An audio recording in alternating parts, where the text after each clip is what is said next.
Hey everyone, it's Heather Gray here at choosetohaveitall.com. I am popping into your Facebook news feed because a client just totally called me on my bullshit.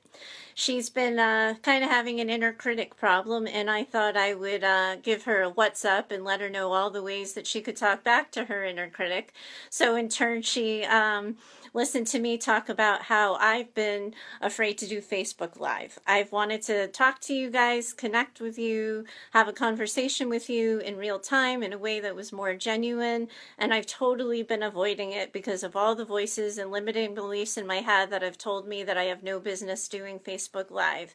She told me that I had a week to do it, and I decided that if instead of being anxious for a week and instead of thinking about it for a whole week, I would just get right on with it right now and talk to you guys. And it's so funny that as soon as you change the story, as soon as you tell yourself you can't do something and you find yourself doing it, suddenly it's not the scariest thing in the world.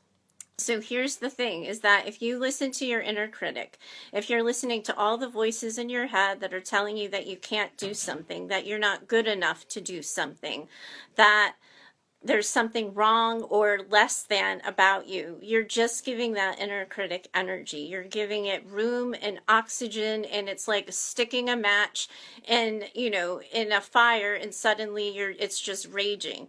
Rather than if you take that match and you start lighting the energy that talks about your capability, tells you what you're capable of, the things that you've accomplished before, the times that you've been afraid and you totally nailed it, when you took on challenges and didn't think you would be able to overcome them. Suddenly, you're living in the world as if, and you're saying yes to something, and you're giving that kind of energy life. I think for so many months, I've been looking at different people doing Facebook Live and seeing people do it really good and better than I imagine I could do, probably better than I'm doing today.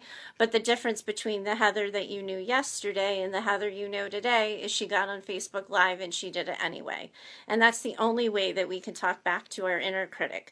We have to just do it anyway. It doesn't matter if we're afraid. It doesn't matter if we think we're going to get it wrong, if we don't look in the camera in the right way, we don't have anybody show up on our feed, or whatever the negative thought is that you're having at the time. If you're doing it, you're changing the story you've written about yourself. I'm no longer the person who says I can't. I'm the person who says I did, and I'll get better at it next time.